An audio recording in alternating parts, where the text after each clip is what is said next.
오늘 우리에게 주신 하나님의 말씀은 신약성경 사도행전 11장 19절부터 26절까지 말씀입니다. 허락하신 말씀을 봉독하겠습니다.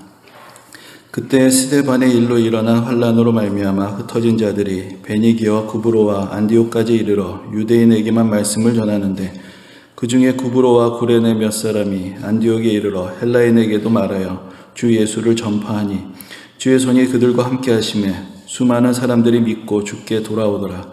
예루살렘 교회가 이 사람들의 소문을 듣고 바나바를 안디옥까지 보내니 그가 이르러 하나님의 은혜를 보고 기뻐하여 모든 사람에게 굳건한 마음으로 주와 함께 머물러 있으라 권하니 바나바는 착한 사람이요 성령과 믿음이 충만한 사람이야. 이에 큰 무리가 주께 더하여지더라. 바나바가 사울을 찾으러 다소에 가서 만남에 안디옥에 데리고 와서 둘이 교회에서 1년간 모여 있어 큰 무리를 가르쳤고 제자들이 안디옥에서 비로소 그리스도인이라 일컬음을 받게 되었더라. 아멘. 지난 수요일에는 저도 처음으로 온라인으로 비대면 예배를 드려보았습니다. 그 수요 예배의 경우에는 이제 한 달에 한 번은 제가 설교하지 않고 부목사님들이 설교를 하시는데 대개 마지막 주 수요일에 그렇게 합니다.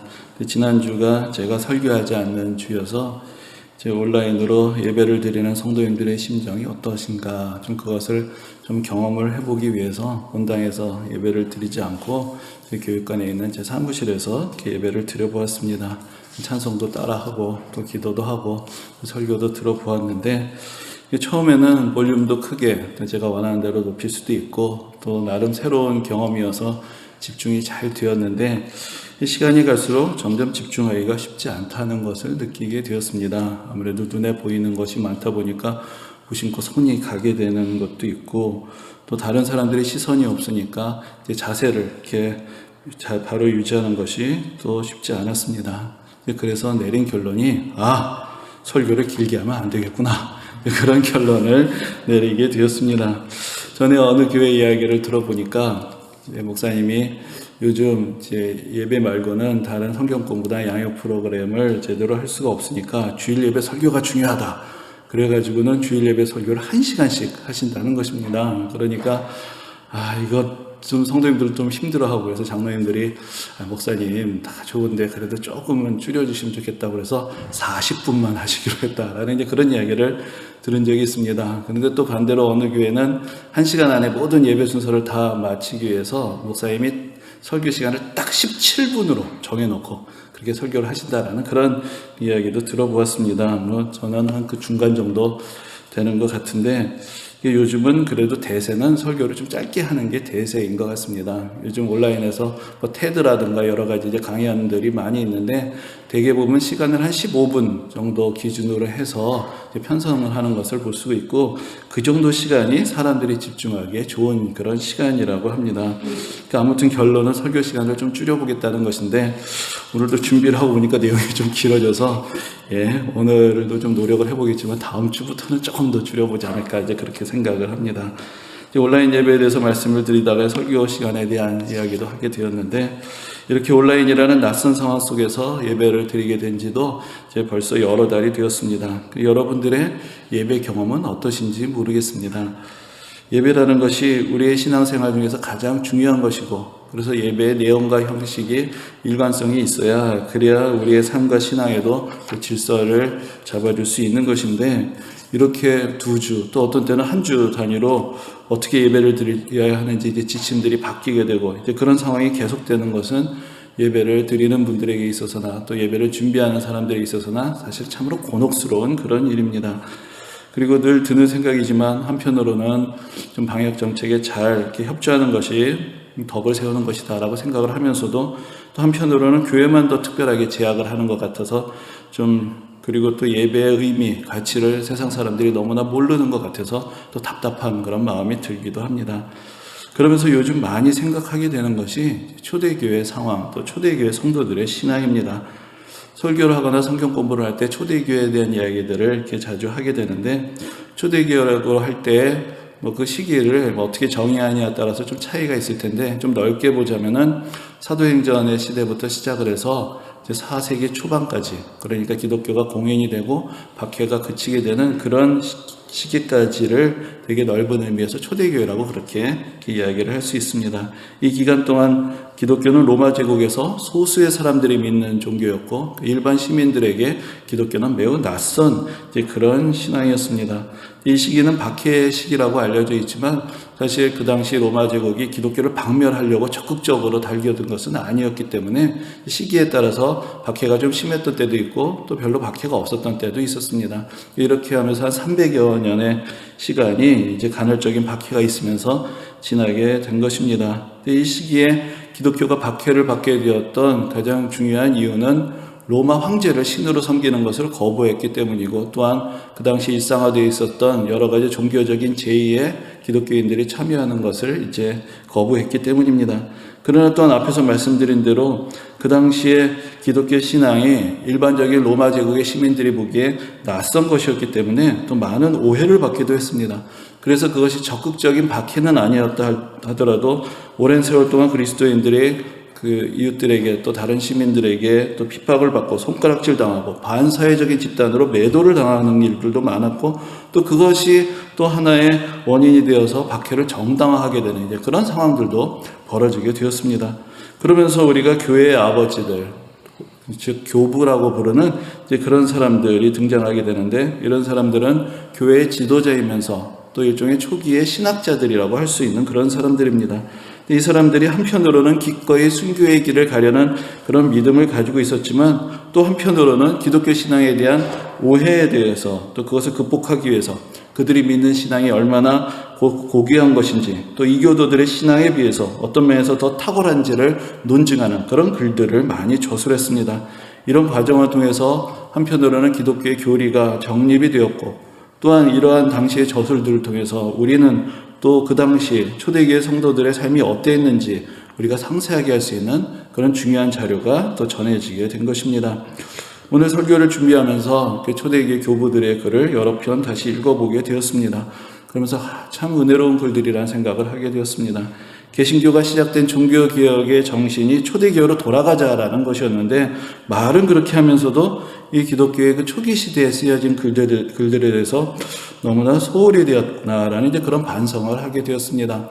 우리가 지난 2017년에는 종교개혁 500주년을 기념을 하면서 수요 예배 시간에 루터나 칼빈 그리고 좀 더 후대의 그 웨슬리의 글들을 같이 읽으면서 은혜를 나누기도 하고 또 성경 공부 시간 또 야영 시간에 현대에 기록된 여러 신앙서적들 읽어보기도 했는데 앞으로 좀 기회가 되면은 꼭 이 시대의 글들을 성도님들과 함께 나눠야 되겠다라는 그런 마음을 먹게 되었습니다.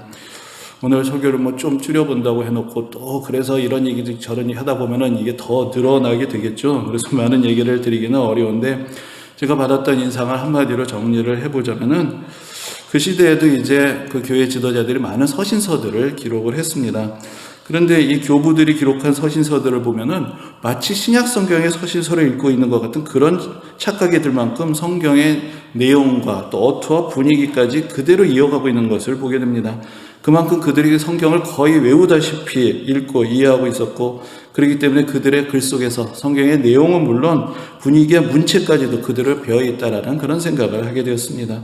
그리고 좀 더 논증적인 글들의 경우에는 성경뿐만 아니라 그 당시에 또 로마 시대에 유행하던 그리스의 철학, 종교, 또 문화에 대해서 해박한 지식을 가지고 기독교 신앙의 탁월성에 대해서 확신에 찬 논증과 증언을 하는 그런 목소리들도 듣게 되었습니다. 초대교회 신앙과 증언에 대해서 이렇게 우리가 관심을 갖게 되는 것은 앞에서 말씀드린 대로 최근에 기독교 신앙과 예배에 대한 많은 오해들이 있다는 생각이 들고 또 그런 상황 가운데서 우리가 막연히 불만을 가지고 불평을 하기보다는 적극적으로 이 세상을 향해서 이 세상이 이해할 수 있는 언어로 소통을 하면서 기독교 신앙을 설명을 하고 그리스도인들의 예배와 삶에 대해서 좀 더 적극적으로 이해시킬 수 있는 그런 노력이 필요하다는 생각을 갖게 되었기 때문입니다. 사실 오늘날 그 코로나 바이러스만이 문제가 아니라 최근 우리가 경험하고 있는 여러 가지 교계 안팎의 상황들은 지금 이 시대를 우리나라 기독교 역사에 있어서 매우 중요한 전환점으로 만들어가고 있습니다. 긍정적인 면에서 그런 것이 아니라 부정적인 면에서 그렇습니다. 일단 기독교인들의 숫자가 정체를 넘어서 확연한 감소세로 들어서고 있습니다. 여러분들도 다 잘 아시는 이야기겠지만 지난 9월 21일 주간이 우리나라 대부분의 장로교단의 총회가 있는 그런 주간이고, 그래서 각 교단마다 이제 교세 통계들을 발표를 하게 되었는데, 저희가 소속되어 있는 대한예수교 장로회 총합 측은 약 260만 정도로 이제 교세를 발표를 했습니다. 근데 이제 그 숫자에도 사람들이 많이 거품이 있다라고 얘기를 하지만, 그 숫자 그대로만 받아들여도, 제가 2008년에 우리 교단 총회 본부에서 이제 일을 했었는데, 그때 이제 가장 중요한 사역이 300만 성도 운동이라는 것이었습니다. 그래서 우리 교단의 성도가 300만이 되도록 전도 운동을 하자. 그래서 이 총회 본부에 이제 노회별로 현황판도 만들어 놓고, 지금 뭐 몇 명이 새로 전도됐다, 뭐 이런 것들도 집계를 해서 제 기억으로는 300만 성도를 달성했다라는 그런 결과 보고서까지 나왔습니다. 그런데 어떻게 됐느냐? 지금 10년이 좀 더 넘었는데 40만 명이 오히려 줄어버리게 된 것이죠.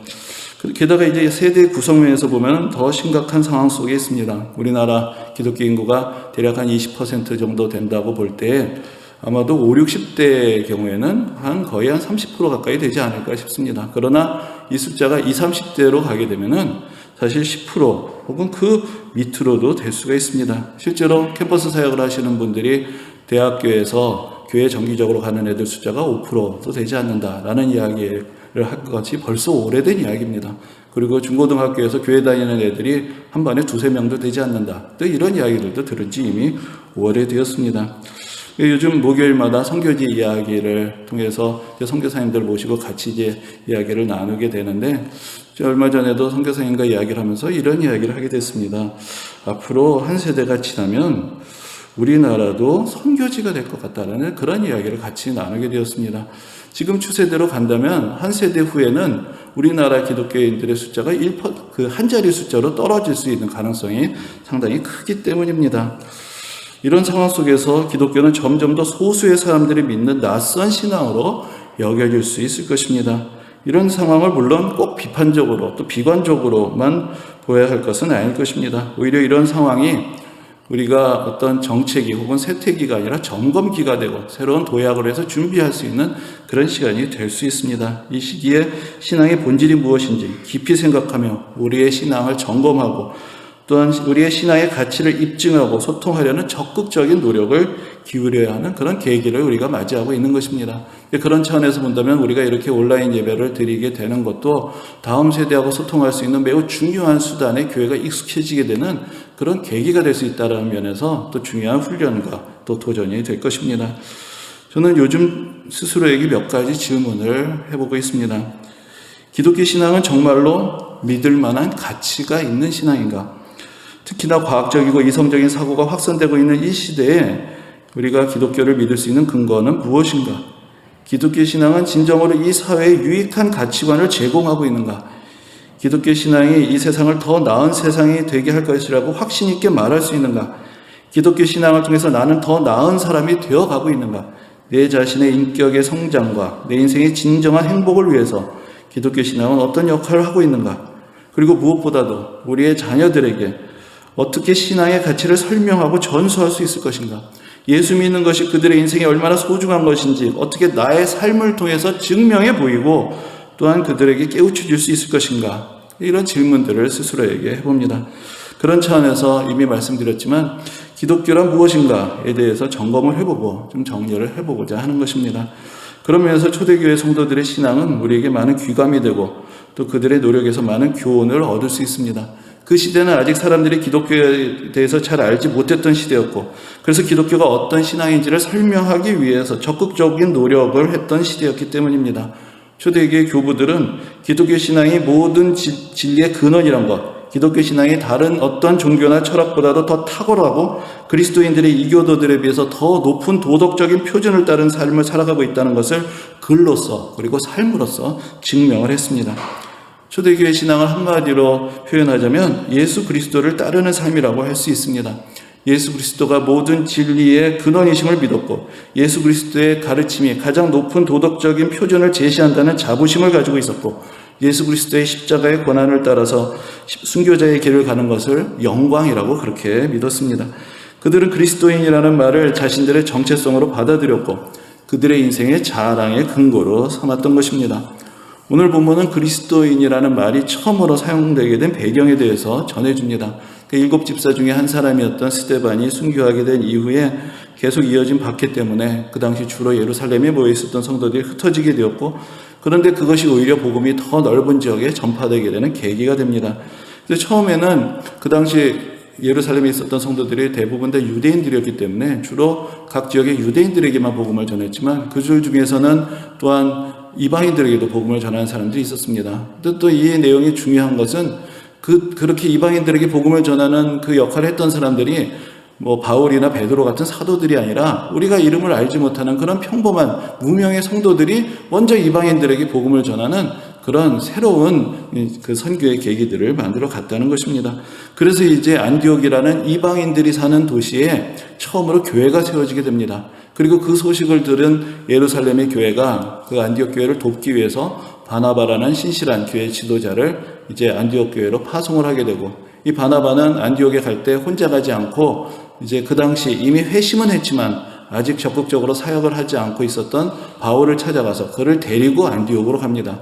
그래서 이제 두 사람이 안디옥 교회를 섬기게 되었고, 결국 훗날 이 안디옥 교회가 바울과 바나바를 이방인들을 위한 사도로 파송을 하면서 이방인 선교의 모태가 되는 것을 볼 수 있습니다. 그런데 바로 이 안디옥에서 처음으로 성도들을 그리스도인이라고 부르게 된 것입니다. 그들 모두가 그리스도인이라는 새로운 정체성으로 불려지는 첫 시작이 바로 안디옥에서 있었습니다. 그 이유는 그들이 바로 유대인과 이방인들이 섞여 있는 그런 공동체를 이루게 되었기 때문입니다. 처음에 예루살렘에 모인 사람들은 다 유대인이었기 때문에 그들 스스로 예수를 믿어도 그냥 사람들이 보기에는 유대인들의 모임이었습니다. 그런데 안디옥에 새로운 모임이 생겼는데 어떤 사람은 유대인이고 어떤 사람은 이방인이고 서로 민족도 다르고 습관도 다른, 풍습이 다른 사람들이 섞여 있는데 이 사람들을 뭐라고 불러야 될지 참 난감했던 것이죠. 그런데 외부인들이 보기에 그들의 공통점이 딱 하나 있는데, 그것이 바로 그들의 삶에서 예수 그리스도가 중심이 되고 늘 말할 때마다 예수 그리스도 하더라. 그래서 이제 이 사람들이 그리스도인이라는 이름으로 불리게 된 것입니다. 그래서 저는 기독교인이란 말도 뭐 사용하긴 하지만 그리스도인이란 말이 더 좋다라는 그런 생각을 합니다. 근데 사실 똑같은 이야기죠. 원래 기독이라는 말이 원래 한문으로 그리스도를 표현하는 그런 말이기 때문에 사실 그게 그거고, 영어로 보면 다 크리스찬인데, 그러나 우리말 뉘앙스에서 보면 기독교인 하면은 기독교라는 종교를 믿는 사람이라는 그런 의미가 더 강한 것 같고, 그러나 그리스도인이라고 하면은 내가 예수 그리스도를 따르고 또 섬기는 사람이라는, 내가 예수 그리스도께 속한 사람이다 라는 그런 의미들을 조금 더 전해주는 것 같아서 그리스도인이라는 표현들이 더 좋다라는 생각을 합니다. 그리스도인이란 말에는 여러 가지 의미가 담겨 있습니다. 그리스도를 따르는 사람, 그리스도에게 속한 사람이라는 의미가 있고, 또 물론 당연히 예수 그리스도를 믿는 사람이라는 그런 의미가 있습니다.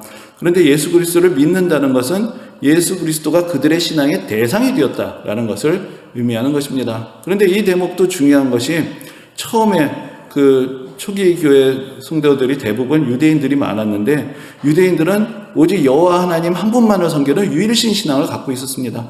그런데 이 사람들이 예수님을 믿고 예수님을 경배하고 예수님께 기도하고 또 예수님을 찬양하는 이제 그런 일들이 벌어지게 된 것이죠. 이것은 유대인들에게 있어서는 정말로 획기적인 일이 벌어진 것인데, 더 신기한 것은 이 사람들이 그동안 우리는 여호와 하나님 한 분만 섬겼는데 이제는 예수님도 같이 섬긴다, 그렇게 생각을 안 하고 우리는 여전히 여호와 하나님 한 분만을 섬긴다라는 신앙을 계속해서 견지했다는 것입니다. 그래서 이러한 상황을 나중에 교리적으로 정리한 것이 소위 삼위일체라는 그런 표현이 되는 것입니다. 그런데 또한 이 그리스도인이라는 말은 앞에서도 말씀드렸지만, 그들 스스로가 나는 유대인이다, 나는 헬라인이다, 나는 로마인이다 이렇게 여기기보다는 나는 그리스도인이다라는 것을 그들의 일차적인 정체성으로 여기게 되었다는 것을 의미합니다. 그들이 이 땅에 어느 민족, 어느 지역, 어느 나라에 소속을 둔 것이 아니라 하나님 나라에 그들의 소속을 두었기 때문입니다. 그래서 유대교와는 달리 어느 민족, 어느 지역, 어느 나라에든지 구분 없이 온 세계에 나아가서 예수 그리스도의 구원의 복음을 전하게 된 것입니다. 오늘 주보에도 자료로 실어드렸는데, 이 세기에 어느 그리스도인이 디오게네투스라는 사람에게 쓴 편지가 있습니다. 근데 이 글의 내용을 보면은 상당히 깊이가 있는 글인데, 자기가 누구인지를 스스로 서신에서 밝히고 있지 않아서 우리는 이 사람이 누구인지를 모르고 있습니다. 이 편지를 보면은 누가복음이나 사도행전을 연상시킵니다. 그러니까 누가복음이나 사도행전이 데오빌로라는 사람에게 예수님의 사역이 어떠한 것이었는지, 교회가 어떻게 시작되었는지를 전해주면서 이제 기록이 된 것처럼 이 서신도 디오그네투스라는 그 로마의 한 고관에게 그 사람이 기독교 신앙에 대한 관심이 있는 것을 알고 기독교 신앙의 핵심이 무엇인가 그것을 이제 설명해 주기 위해서 쓴 것인데, 사도들의 시대로부터 한 세기 정도 후에 기록된 그런 서신입니다. 근데 이 서신이 그 당시에 그리스도인의 삶의 모습이 어떠한 것인가를 우리에게 보여주는 매우 중요한 자료가 됩니다. 근데 그 서신의 내용 중에서 그리스도인이란 어떤 사람들인가를 설명하는 이제 그 부분을 이제 주보에 실어드렸는데 한번 읽어드리겠습니다. 그들은 그들 자신의 나라들에서 살고 있습니다. 하지만 그들은 단지 이국인으로서 삽니다. 그들은 시민들로서 모든 것을 함께 나눕니다. 그리고 외국인들로서 모든 것을 견딥니다. 모든 타국이 그들의 조국입니다. 그러나 또한 그들에게 있어서 모든 조국이 타국입니다. 그들은 다른 모든 사람들처럼 결혼합니다. 그리고 아이들을 낳습니다.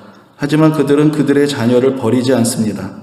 그들은 그들의 식탁을 서로 나눕니다. 하지만 그들은 부부의 침상은 서로 나누지 않습니다. 그들이 육신 안에 있는 것은 사실입니다. 하지만 그들은 육신에 따라 살지 않습니다. 그들은 땅 위에서 바쁘게 삽니다. 하지만 그들의 시민권은 하늘에 있습니다. 그들은 제정된 법률을 지킵니다. 하지만 그들 자신의 삶 속에서 그들은 법률이 요구하는 것을 훨씬 능가합니다. 그들은 모든 사람을 사랑합니다. 하지만 모든 사람들에 의해 박해를 받습니다. 그들은 무명인들입니다. 하지만 여전히 그들은 유죄를 선고받습니다. 그들은 사형에 처해집니다. 하지만 그들은 다시 살려집니다. 그들은 가난합니다. 하지만 그들은 많은 사람들을 부유하게 만듭니다. 그들은 완전히 빈곤합니다. 하지만 그들은 완전한 부유함을 누립니다. 그들은 치욕을 당합니다. 하지만 그들은 바로 그 치욕 가운데 더 영예를 얻습니다. 그들은 중상을 당합니다. 하지만 그들은 결백함을 입증받습니다. 그들은 욕을 얻어먹습니다. 하지만 그들은 축복합니다. 그들이 모욕을 당할 때 그들은 여전히 정당한 경의를 표합니다. 그들이 선을 행할 때 그들은 악행을 저지르는 자들로 형벌을 받습니다. 형벌을 받으면서도 그들은 살려지기에 즐거워합니다. 그들은 유대인들에 의해서 외국인들로 적들로 취급당합니다. 그리고 그리스인들에 의해서는 추적당합니다. 시종 그들을 몹시 싫어하는 자들은 그들의 저기에 정당함을 증명하는 것이 불가능하다는 것을 발견합니다. 이런 글이 그 편지 가운데 그리스도인이란 어떤 사람인가라는 것을 설명하는 그 내용입니다. 여러분 생각해 보십시오. 어떤 사람이 기독교에 관심이 있습니다. 그리스도인이 되면 어떻습니까? 라고 질문합니다. 그런데 이렇게 대답하는 것입니다. 우리는 모욕당합니다. 우리는 박해받습니다. 우리는 가난합니다. 그러나 우리는 영적으로 부유하고 우리는 다시 살아날 부활의 소망이 있고 우리는 그 모든 박해 가운데서 다른 사람들을 축복하는 사람들입니다. 그렇게 그리스도인들에 대해서 설명을 하고 있는 것입니다. 이 글을 보면은 당시의 그리스도인들의 신앙과 삶이 어땠는지를 잘 알 수 있습니다. 그리스도인들은 이렇게 이 세상에서 나그네로 살아갑니다. 이 세상에 속해 있지만 그러나 이 세상의 법이 아니라 하나님의 말씀을 그들의 삶의 원칙으로 따르고 예수 그리스도께서 모범을 보이신 그대로 살아가는 사람들입니다. 그래서 이 세상에서 박해를 당하지만 그러나 그들을 박해하는 사람들을 사랑하고 축복하는 사람입니다. 이 글이 놀라운 것은 이 글을 쓴 사람이 이렇게 말합니다. 우리 그리스도인들은 이렇게 삽니다. 우리 그리스도인들은 이런 사람들입니다. 라고 말하고 있다는 것입니다. 이것이 저를 놀라게 하고 저에게 큰 감동을 주었습니다. 과연 나는 이렇게 말할 수 있는가? 과연 우리는 이렇게 말할 수 있는가? 우리는 이렇게 배웠고 우리는 이렇게 삽니다. 그리스도인들은 이런 사람들입니다. 이것이 그리스도인의 삶입니다. 이렇게 말할 수 있다면, 이렇게 살 수 있다면 얼마나 좋겠습니까?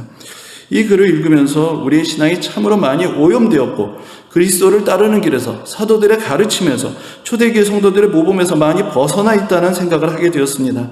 그리고 이 시대의 가장 시급한 과제는 기독교 신앙이 진정으로 어떤 신앙인지를 바르게 깨닫는 것, 그리고 우리가 진정한 그리스도인이 되는 것이라는 것을 절감하게 되었습니다. 저는 우리 모두가 나는 그리스도인입니다 라고 자랑스럽게 말할 수 있게 되었으면 좋겠습니다. 예전에 어느 목사님이 아들을 고생해서 어렵게 그 외국에 유학을 보내서 음악 공부를 시켰는데 이제 한국에 돌아와서 이제 학교에서 취직을 하려고 하니까 학교 쪽에서 어느 정도 기부금을 내야 한다고 그렇게 이야기를 했다는 것입니다. 그 이야기를 들으시고는 우리는 예수 믿는 사람들이다. 우리는 그렇게 안 한다. 하고 딱 잘라서 말씀하셨다라는 그런 이야기를 듣고 참 많은 감동을 받았던 적이 있습니다. 내가 예수 믿는 사람이기에 내가 그리스도인이기에 세상과는 다른 표준을 가지고 살아가는 것을 당연하게 생각하고 자랑스럽게 생각하고 예수님의 말씀을 나의 가치관의 기준으로 삼아서 내 삶에 새기고 내 마음에 새기고 이 세상에서 오해받고 어려움을 당해도 예수님이 당한 고난을 생각하며 위로받고 이 세상에서 낙을 누리는 것보다 하나님 나라의 상급을 먼저 생각하고 물질적인 풍부함보다 영적인 부유함을 자랑할 수 있는 그런 사람이 된다면 설령 세상이 오해를 하고 세상이 알아주지 않는다 해도 우리 스스로 떳떳하고 자랑스럽게 복음을 전할 수 있지 않겠습니까? 그리고 이러한 믿음의 길을 걷는 사람들에게 주시는 하나님의 특별하신 은혜를 더 풍성하게 누릴 수 있지 않겠습니까? 지금 다시 한번 묻습니다. 여러분들의 정체성은 무엇입니까? 여러분들의 소속은 어디에 있습니까? 우리 모두가 그리스도인됨을 자랑하고 하늘의 시민권이 있는 것을 기뻐하며 이 세상 속에서 예수 그리스도를 따르는 믿음의 길을 가는 것을 축복으로 여기는 그런 복된 성도님들이 되시기를 주님의 이름으로 축원합니다. 은혜로우신 주님, 오늘도 우리를 부르시고 참으로 예수 그리스도를 믿는 삶, 그리스도인으로서 살아가는 삶이 어떤 것인가 다시 한번 생각하게 하심을 감사를 드립니다. 참으로 나는 당당하게 나는 그리스도인입니다 말하며 살아갈 수 있습니까? 우리 그리스도인들은 이렇게 삽니다라고 그렇게 대답할 수 있는 그런 믿음과 그런 삶이 우리에게 있습니까? 우리가 스스로 돌아보며 참 우리의 믿음 없음을 주님께서 불쌍히 여기시고 우리를 긍휼히 여기시며 주님의 은혜를 더하셔서 우리가 진정으로 예수 그리스도를 따르는 삶에 있어서 부족함이 없도록 우리를 붙드시고 인도해 주옵소서. 감사드리며 예수님 이름으로 기도합니다. 아멘. 이제는 우리 주 예수 그리스도의 은혜와 하나님 아버지의 극진하신 사랑하심과 성령님의 감화 감동 교통하심이 예수 그리스도를 믿고 따르며 예수 그리스도를 믿는 이 그리스도인 됨을 자랑하는 이제 모인 모든 주님의 백성들에게 지금부터 영원까지 함께 하시기를 간절히 축원합니다. 아멘.